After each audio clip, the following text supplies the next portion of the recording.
You're listening to Cooper Talk. Welcome to Cooper Talk. I'm your host, Steve Cooper, and remember, I'm only as hip as my guests. And I'm going to tell you something, people. My bachelor party is this coming Wednesday. And that's when you know you're old, when your bachelor party is on a Wednesday night. And all we're doing nothing big. We're going down the street, watch the Phillies, and eat crab legs. So that's how exciting my life is these days. And a younger guy asked me, he goes, well, why don't we go to a strip club? And I'm like, because if you're over 50 and you're not in a heavy metal band, stop with the strip clubs. Anyway, we have a great show today. A very accomplished TV writer who actually just came out with a book called Don't Wait Up, Confessions of a Stay-at-Work Mom. And my guest is Liz Astrof. How you doing, Liz? Hi, good. Happy, congratulations. Yeah. I'm assuming you're getting married if you're having a bachelor No, party. I just like that bachelor party. Or you're just having one. Yeah, for the hell of it, because I'm crazy like that. Well, congratulations on that. Thank you. I want to talk about your TV career because you've had a great career. But the book you've come out. What made you decide to write a book? I know your book came out July 30th. Great reviews on Amazon. A lot of people you've worked with wrote some good intros. I know Whitney and a few other people wrote, blurbs for your book. What made you at this point write a book? I decided years ago, I had all these stories I wanted to tell from my childhood and stuff and I wanted them to be from my perspective, and I wanted to do something different. I'd been working in TV for 15 years, and I wanted to do something that was just mine and also different from the whole TV process. So I took a class at UCLA Extension, a night class, and in personal essay writing, and I loved it. And then, it was a long process, and then afterwards I worked with a professor one-on-one who gave me notes, and then I didn't read her pilot, so she stopped speaking to me, and then, and then I found a book agent, and it was just a slow process, and I didn't really think that it would ever get published, but I was always I just wanted to do something different. I've always wanted to write a book, and I wanted to do something separate from TV. Now, when you went to look for a book agent, was it easy for you to get an agent because you already have an agent? Because, as I said, you're a working writer. Yeah, it was easier for me. Someone told me, a cousin who works in publishing told me that I won't get published because I'm not famous, and I don't have, a big enough platform. So I was like, okay, well, now I have to, because I have to prove that this guy isn't right, but that is definitely a concern. So I found my agent here. My TV agent sent the essays to a book agent in New York, and we had a conversation. This is 3 years ago, probably, or 4 years ago, and she read a bunch of my stuff, and she gave me notes and all that. So that's how that started. It was definitely easier for me to get an agent, but because I have a TV agent, but also I always help people and pay it forward, and I'll always send stuff to my agent for them. Now, if they're not in TV. You said they sent you notes. Now, I'm sure you're used to the writer's room and all the notes you get there. What's the difference when you're writing just your book? Are the notes easier for you to get done, or is there a timeline? Because, you wrote for sitcoms, and you have to do the show. There's no timeline, which is almost worse, because then you're kind of I might not do this. I might just decide to not do it. And the notes from my book agent were really hard, and they really pushed me to think.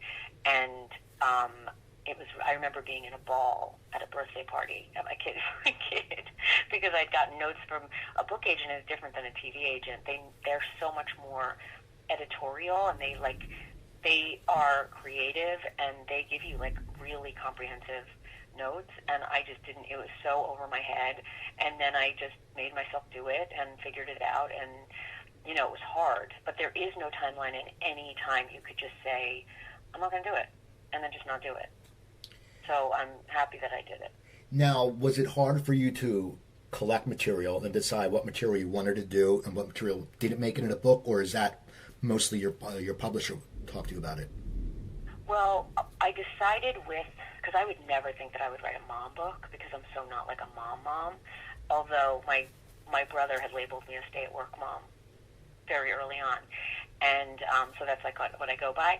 But the thing that all the essays, I needed an arc, and the thing that the agent noticed in all the essays, even though they're from completely different times, is that they all went back to my mother or being a mother, or why I am this way. So we created that arc, and then whatever fit in or didn't fit in, we kind of lost or kept. And then when I sold the proposal, there were like seven essays already in there, and we lost two of them.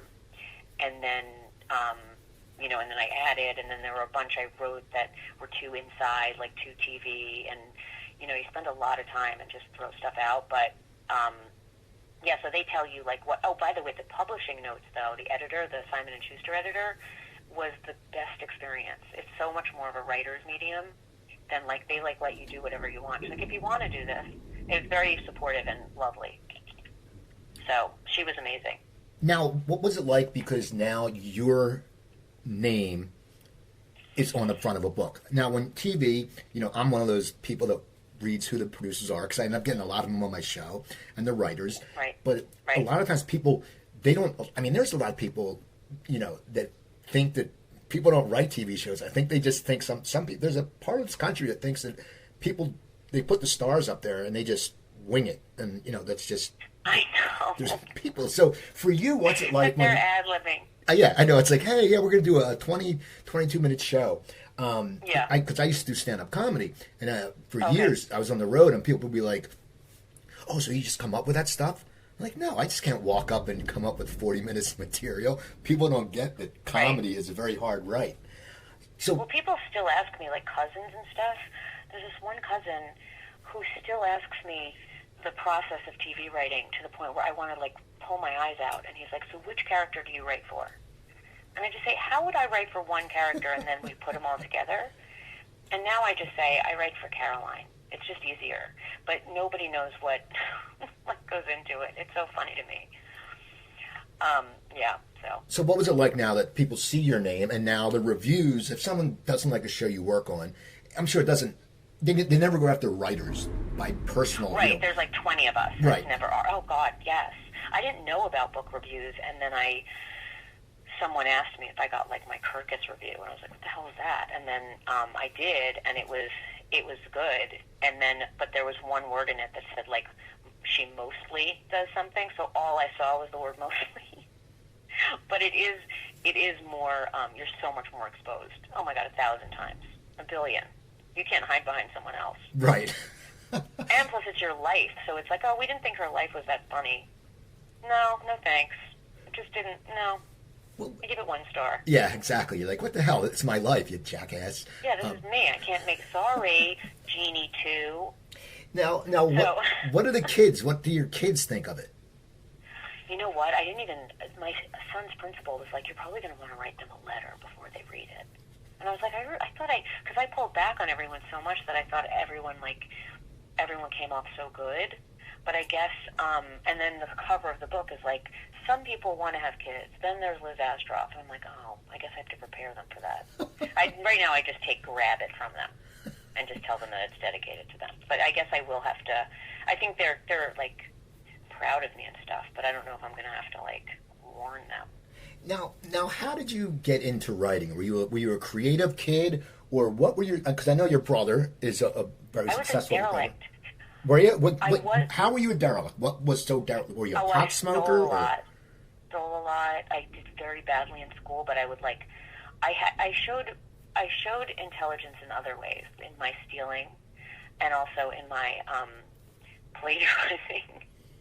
And my getting away with shit, which I really didn't get away with that much. But my brother was valedictorian, and I was failing everything. But I realize now that I just had ADHD, like my son, but nobody was on top of that stuff. So nobody knew anything. But I was always creative. I was a really good liar. I think that's where it started. And I watched so much TV as a kid that it just, like, the whole rhythm of all of it and the whole, like, the way a sitcom needs to go, like the music of it or whatever, is just in my head, like all the time. What were some of your favorites? I think that helped me. What were some of your favorites as a kid? My favorites, Laverne and Shirley, loved. The Odd Couple is, like, the original Odd Couple is my favorite, all-time favorite show. All in the Family, Different Strokes, What's Happening, what else? Oh my God, everything. Oh, and then Facts of Life. Oh my God, I love the Facts of Life. Family Ties. like every night of the week, Alice. Every night of the week was a different like lineup, and it went on for like 10 years, and now there's like one show that's on for 3 weeks. I can't even get invested in anything. It's crazy. I mean, my fiance, she loves TV. Like I said, right. You'll pay the cable bill because we don't need all those stations. And she goes, well, that's my one. She doesn't drink really. She doesn't do anything. She says, that's my one vice. I said, all right. But, we try to watch some shows together, and it's just tough because, unless it's on HBO or Showtime, which, Showtime just had City on a Hill with Kevin Bacon, which was amazing. I didn't see that. It's hard to find a show. And I think we grew up when there was, as you're right, every night there was great TV. Yeah, like I remember the Monday night lineup was like Happy Days, Laverne and Shirley, Alice. Well, One Day at a Time I loved, and then like Tuesday night was Laverne and Shirley. I just remember there was always a lineup every day of the week. Thursday was Cosby and Family Ties, and it was just but that just like went away. I know, like unless you can binge watch something, and the fact that my kids, when we watch stuff, they can watch like 100 episodes of The Office now. They don't know about like commercials. They don't know about having to wait till the next week. But it's terrible. So you're a huge TV fan as a kid. At what point do you decide, and you're a derelict, what point did you decide that you're not going to be a derelict anymore and you're going to become a TV writer? What was the process there? It wasn't a direct leap. I started doing better I did well in high school, and then in college I went to Syracuse for communications, but I went for advertising. I wanted to write commercials, and I wanted to do something in TV, but I majored in copywriting, and I wanted to write ads, and then it didn't happen. I graduated in a recession. There were no jobs and whatever, and then I got fired from every single office job I've ever had for my lack of attention to detail. And I sent out a presentation, I remember, I worked at Bridal Guide magazine as an assistant to the publisher, and I sent out a presentation for Bloomingdale's without a G. From like a major magazine, things like that. So I got fired from everything, and then I was working in like stock photography, and my brother was working on Friends, and he was like, you should be a comedy writer, you should move to LA. And he was like at the top of like, he's like, it's amazing, and I was living in New York, and I took he bought me this stand-up class, and I started doing that and started doing like sketch comedy, and I loved it. And then I got a job on Spin City as a PA, and just wound up moving out here. But I really didn't think it was going to work out. I was like, I'm just going to try it. I'm going to fail within 2 years and be done. So I always ask my guests, where was the first place you moved to when you moved to LA? I lived on my brother's floor on a mattress in Hollywood Hills for a while, and then I lived in Beverly Hills, but like the flats in a studio. Same with the bed on the floor. Right.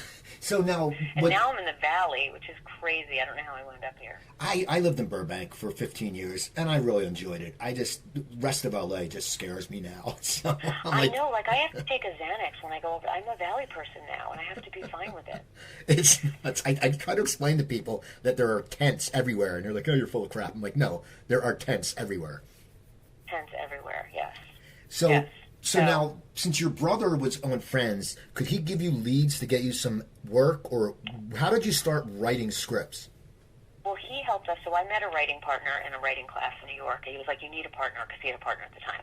So I met this woman. We barely knew each other, and we decided to be partners. And then it's like a marriage, and I write about this in the book, but it's totally a marriage, and you're married to this person who I barely knew, and we came out here together with a spec script, and Jeff and his partner were leaving their agent and looking for a new one, and it was like the perfect time because we had a Frasier spec, and they were all over us to sign us because Jeff was deciding which agency to go to. So we signed with ICM. It was ridiculous, and then we didn't get staffed, and they dropped us. And then he definitely helped a lot. And then we got into the Warner Brothers writing program. But they let us know when we got in that, and I'm sure he had he helped that he worked on a Warner Brothers show, but they let us know that the only reason we got accepted was because the last people dropped out. And they kept saying that. And I was like, okay, well, thanks. And then only the first day they said only 3 entities will wind up working after this out of like 28 people. And we were one of the 3. Okay, so what you worked, is that when you wrote for Jesse, or when did you? Yeah, that's when we got hired on Jesse. And, that was a Bright Kaufman Crane show, like Friends. So, I mean, I definitely had connections, but for sure. And nepotism helped me immensely. But, you have to, like, stand on your own once you're there. And then my writing partner and I split up the following year. And, and I had to be on my own. And you still have to, but Jeff definitely helped a lot. I mean, I was very lucky in that way. Now, when you started Or it could have been a disaster. But it worked out. So when you started writing for Jesse and you started early in your career, it's such a boys' club. You hear that, the writers' room is a lot of them are ex-stand-ups who are don't want to be on the road anymore. What's it like for you coming in as a woman? Do you have to earn your respect more than a writer that you're better than, or how did that work? Because I mean, it's especially back then. As a lower level woman, especially, yes, for sure. There are less women. It was like a quota thing. That happened to be a very inclusive, nurturing, great job. Everyone was really nice and inclusive and everything, but you have to know your place, and I didn't know that. You're not allowed to, when you're a staff writer, you shouldn't pitch that much, and you kind of have to just be lucky to be there, kind of thing. But it's such a boys' club, and it's so intimidating, and people really still don't think women are that funny, so you always have to prove yourself a little bit more. And there aren't that many female comedy writers either. So, but it was fun because I could laugh all day and eat snacks and get paid. Right. Now, you ended up, after a few different shows, you ended up on Becker. What was that like? Because Ted Danson's the consummate professional. I mean, the guy's always working. So nice. He is such a nice guy. So sweet, so kind. I mean, you don't have to be. I've worked with a lot of people that aren't, and he was like a lovely, lovely guy. I loved him. He was great. So and that show was good because the hours were really good. I remember, and it was a funny show. I think it was funny. I mean, old people really liked it. Yeah. So you're doing that now. Do you feel that your career, you're growing? I mean, are you thinking you can get a producer job soon, or what was your path to that? I think you just kind of move up the ranks on a show. It's just like producer credit. They just give you a higher credit the next year. It's part of your contract. But there's always that fear that you're never going to work again for sure. So, I mean, you hope to keep rising up, and then the jobs where you have the most responsibility are almost worse because, like you were saying, now you're in the line of fire, and you have to pay attention all the time, and you're in the front of something. So those lower level jobs are kind of better in a way because you're safer. There's not as much expected of you. But yeah, I just it's always a frenzy. It's always I'll never work again. And I liked getting on a show that had returning seasons because then I had a home. Right. Otherwise, every year it was back to watching pilots, and you don't know if you're taking a job on a show that's going to do well or not, or what the hours it's going home. You're there till 2 a.m. every night. You just don't know. Now you ended up on King of Queens. Yes. What was that like? Because you had really good characters to write for. They were so funny. That was such a funny show, and that was such a dream job to get because I remember it was between that or Will and Grace. I was meeting on both of them, and I really, even though Will and Grace was a bigger hit show and splashier, I desperately wanted to. I mean, it was so my wheelhouse to write for those people, middle class people in Queens, and the cast was so funny. I mean, it was really great to write for them. We had to write longer scripts because they talk so fast. Okay. So our hours were not good though. We were there. We just had this culture of being there until 3 a.m. a lot. We would watch the sky change from darker to lighter blue. Stuff like that. Awful. That's thunder. Now, being the writer, do you get a high when one of your jokes kills? Let's say King of Queens, when Kevin James said something. When it was one of your lines, does that give you the rush? It's you're happy for a second. I'll start sweating if I get too much positive attention. I have to start taking layers off because it's uncomfortable. But you feel oh my God, I can do this. I'm good at this, and then 2 seconds later, you're miserable again, and you're like, I don't think I can do that again. That was a fluke. Now, how would you, when you would leave, let's say, why did you leave King of Queens? Did it go off the air, or did you want to find something? It was done. We finished. Okay, yeah. so now since you came off a show like that, because it was a hit, is it easier to fall into a new gig? I think that credit helps, for sure. I think so. It usually gets you, like, I think I had a development deal off of that, and it does help you get development deals with studios, because they want you to create something. If you were, like, one of the voices behind that show, they want you to create something new. So that's where they get, it's definitely easier to get those deals off of when you're on a hit show, when you're on a good show. So what kind of show are you looking for when you leave that? Were you looking for, I mean, you wanted to stay in sitcoms, I'm sure, but was there a certain show you had in mind you wanted to write for? Probably, I probably wanted to do single camera at that point. Like, I was ready to do, like, not an audience show, like a single camera shot, shot differently, like The Office or something, rather than like an audience show. But I think back then, I mean, maybe I was just looking, I don't remember where I went right after that, but maybe I was just looking for the next show like that. The next home, actually, the next show that's going to be on for 9 years. Right, because you went to Kath and Kim, I believe. Yes, which was my favorite show, one of my favorite shows to work on ever. Why? That's right. So I went on. It was so funny. It was so silly, and the original, the Australian version, is hysterically funny. And I would just cry watching it. I don't have that experience that much, where it was just so silly and so broad and ridiculous, but also grounded, that I loved it. And I loved working on it because there were just as few of us writing it. It was like a weird situation. It was like picked up without like any kind of like real pickup, and it was only like 3 of us who started together, and we wrote most of the scripts. It was only going to be 6 episodes, and then I think it did like 17 or something. But it was just a few of us. We used a lot of the Australian stuff, but a lot of our own stuff. And the cast, I mean, Molly Shannon was amazing, and Michael Higgins is hysterical, and Mikey Day and Selma Blair. It was such a good cast. And it was just really, really funny, and it was a nice set, and we were given a lot of responsibility, and it was great. It was great. Even when it was like 7 o'clock in the morning in Burbank, and it was like 900 degrees out, and I had to be there for 13 hours. It was still even great. So you're going from different shows. I mean, and then I know you at one point were working for Raising Hope, which that must have been fun, because I think didn't Tim Stack write on that?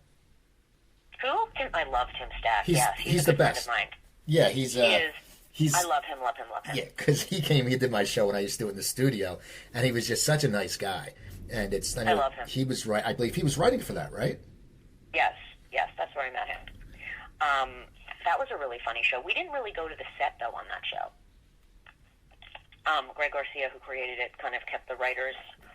He dealt with that stuff, and the writers were in the writers' room and stuff. But that was like, I was very proud of working on that show. I wasn't there that long because I left to try and develop my own thing, and then I went on Last Man Standing after that, just for the first year. And but I liked Raising Hope also.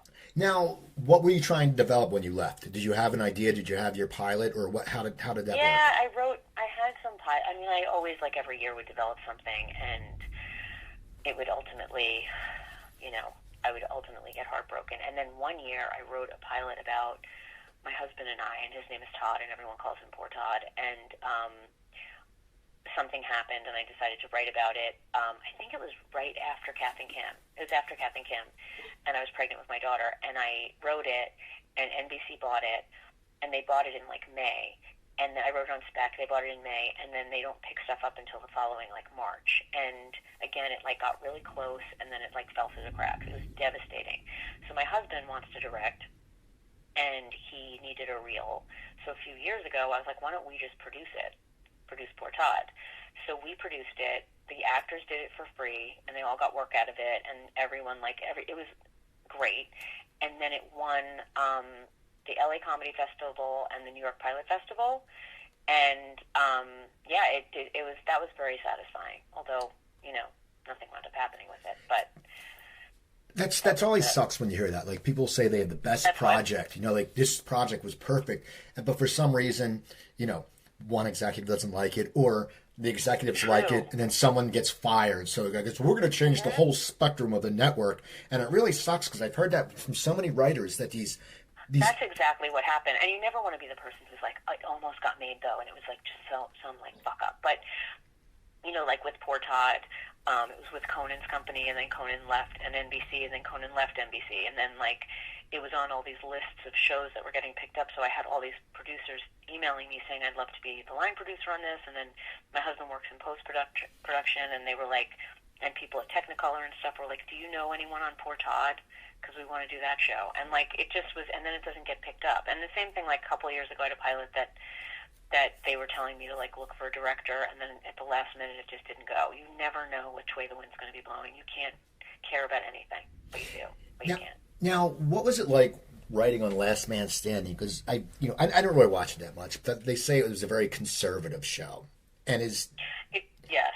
I was only there the first year, but it was a really tumultuous year because it was the first year. Also, Tim complained about being back in TV. I don't know why he wanted to be back in TV because he kept saying he doesn't want to be back in TV. But our showrunner, Jack Burdett, who I love and adore, he had a family tragedy and left and early.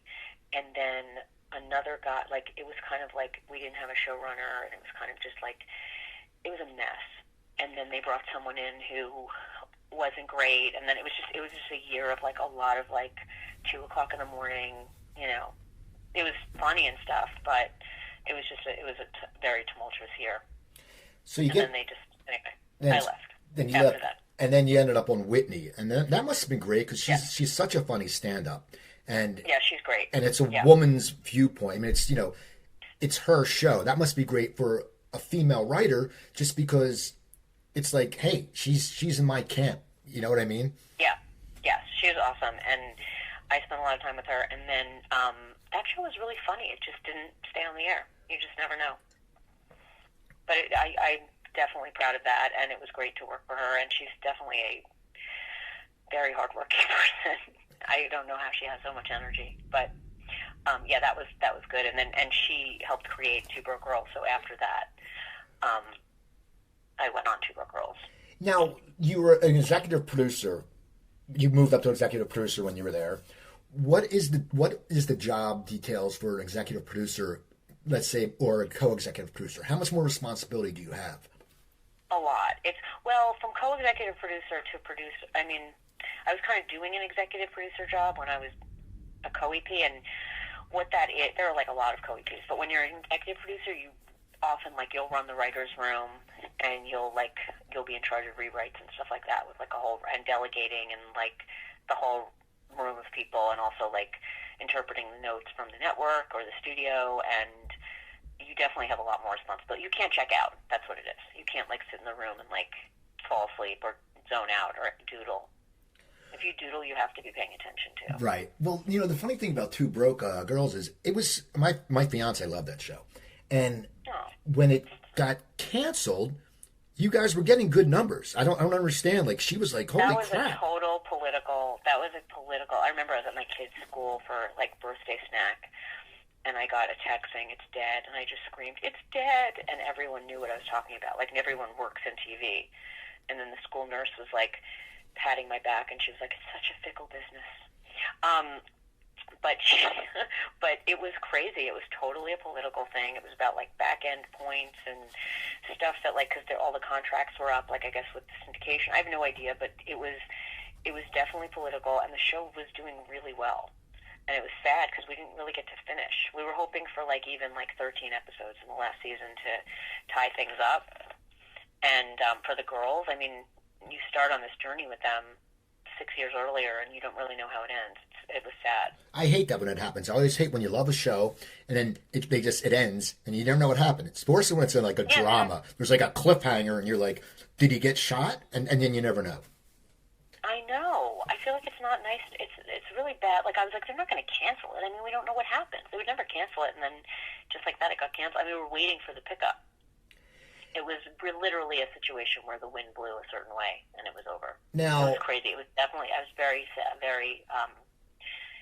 sad about it. That show, though, I did background on that show once, and I was at a hockey game, and they painted my chest. We were in the very beginning, and of course, everyone's like, "Oh my God, we saw you on TV." I'm like, "Yeah, I didn't get paid a lot," but it seemed in the taping though that it seemed like a lot of participation in people adding jokes.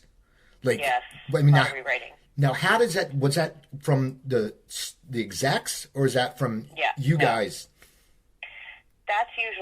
That was from Michael Patrick King, the showrunner. That was like, if a joke didn't get a big enough laugh, sometimes the executives would like run in, but that was really a lot of like beating jokes and beating jokes and beating jokes and making them better and better and better, and stuff that had worked we would be sick of, so we would try to beat those. And there wasn't a lot of rewriting. There was a lot of joke rewriting, but there wasn't a lot of like story rewriting at all. But we did go late all the time because we did so many passes on things. Also, the audience of something and stops laughing. So, but then we act like it means the joke doesn't work. So sometimes you overcorrect a lot. Now, that also, a lot of your lines were risque. How did they get it pushed past network? Because it was network. It's weird because I watched a show called Snowfall on FX. And because it's on cable, even though it's not HBO, right, they're dropping F-bombs, which blew my mind. But for your show, it was very risky. I mean, how did you? Like, I didn't want my parents to know I worked there. It was crazy. They would come in a lot. The network, like standards and practices, would like come running in if there were anything. Like, we got away with so much, though. It was shocking. I guess there was enough innuendo that they couldn't really. You could argue either way, but we got away with a ton. Now, it was shocking. It must have been pretty cool to work with Garrett Morris because Oh, I love him. he's a legend. Yeah, and he's very funny, and he's a legend. He's amazing. The whole cast on Two Broke Girls they were so talented, and they were so kind and not at all changed by success, really. They really were a great group of people. That's another reason why it's sad when it ends. Didn't the one go out with Josh Groban? Yes. It was like the weirdest couple. When I heard that, I'm like, what? Yeah. He used to come to the set a lot. He was nice, actually. I have a really loud laugh, and he liked my laugh, thankfully, because it's very polarizing. So when that show got canceled, where's your mental mind frame? Because, as you said, it's political bullshit. It's doing well. Your guys are bringing a product that people are watching. As a writer, are you thinking, screw this, maybe I'll write for a drama, or what were you thinking? Right. Well, I was thinking, I don't want to be in another writer's room. That's someone else's show right now. I just want to do my own thing because the thought of sitting in someone else's room, another show, and I was burnt.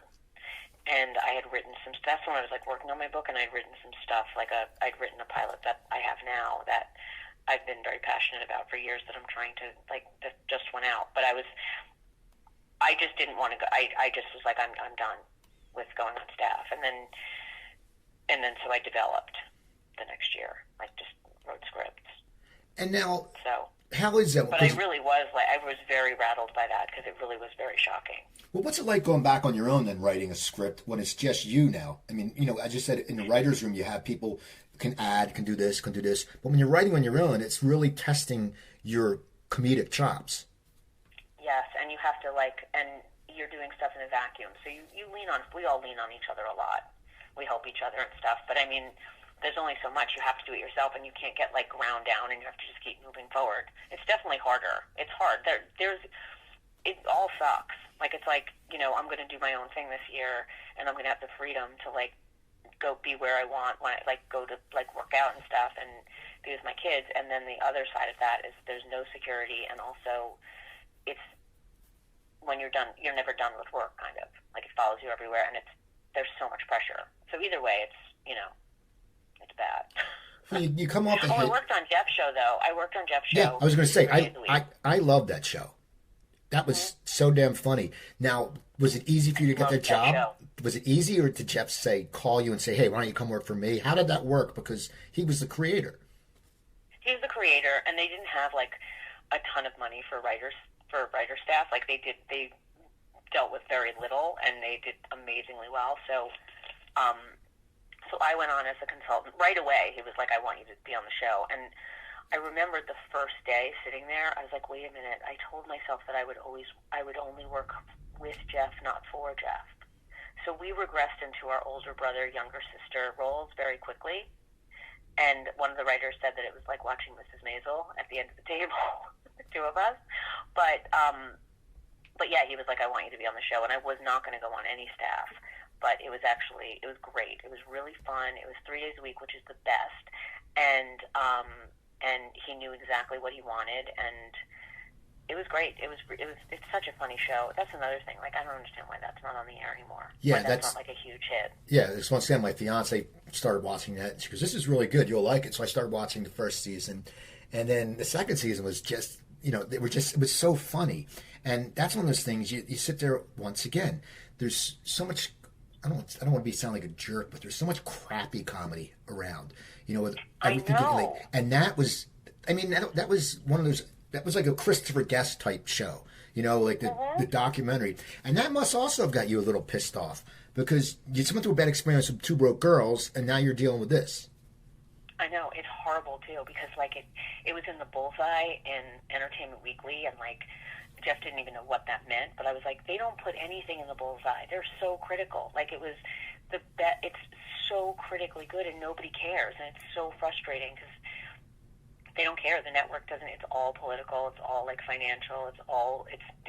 There's no rhyme or reason to it. So you can't get too attached to anything. Now, were you on season 2? You get heartbroken. Was I on season? I was on season 2. Okay. Yeah. During season 1, I was on Two Broke Girls. Now, what's it like writing for someone like Kristen Chenoweth, who's just, your brother said she was just amazing. How he even got her for the show. He said he was surprised. She was amazing. She read the script and she was like, "I'm dying to do this." She was so sweet. She is so funny. I had no idea how funny she was before. I really didn't know anything about her before. And she just even, like, she burped, like, she added things. It was so funny. She was great. I mean, and Sherry Shepherd they were all so fantastic. It doesn't make any sense to me still. I still don't get it. I still think like it's gonna come back, even though it's not. So you got off that show because hopefully they'll bring it back. I mean, but of course they won't because networks are just dumb. And now you ended up on the Connors. Now, what? Well, I was on Roseanne. I was supposed to be on Roseanne, and then that first day, she tweeted that tweet. So we left promptly. I saw Tim Stack that morning, actually, as I was walking off the lot. And I was like, I don't know what just happened. But anyway, so we left, and then like a month later, however long later, they called, and they were like, "We're going to do a show called, we're going to do another show." They didn't have a title.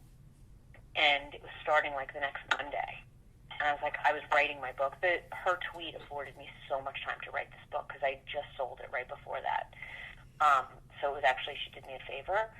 But, so I went on the Connors, and it was weird. It was definitely weird. And I actually wound up leaving after a few months. I wrote one episode, and I was there until production started. And then it just wasn't, I wanted to do my own thing. So I left. So now it was one of those situations where I was like, kind of like, it felt a little, a lot of people were very sidelined, and I was like, if I'm going to spend all this time in a room, it should be worth it. So anyway. So that's then, and now are you just concentrating on your book now, or I read something that No, I'm doing go ahead. No, didn't you get the pilot called like Big House, or didn't you create? Yes, that was the Big House. That was last year 2 years ago when they told me to start looking for directors, and that didn't go anywhere. And now I'm adapting. I have a deal at CBS Studios, so I'm going to be pitching this Israeli format that I'm going to adapt, and maybe the book as a show. I kind of didn't want to rush into that, but I might. So I'll probably do two things, but I'm doing the Israeli show, and then that I'm going to be pitching, and then I'm also doing, probably going to develop either one other thing or the book. And I also have another thing another pilot separate from everything that I'm going out with. So I like a lot of stuff that won't wind up being dust. Now, the book, I'm going to get back to the book before we go. Yeah. How do you feel about the book when you looked at the final copy? What were your feelings? Well, there were 2 lines in there that I thought I cut in the last line edit. So those are I focus on those. That weren't anything that I would like really say. I don't know why I guess they were placeholders, but it's fine. I can't read it. I can't read anything I've written. I don't listen to the audio. It's hard for me to even look at it. But it's crazy because it's like having a kid, I think. It's all this anticipation, and then you're like, what if nobody likes it? And that's exactly how I feel. But people were liking it. I still had control over it.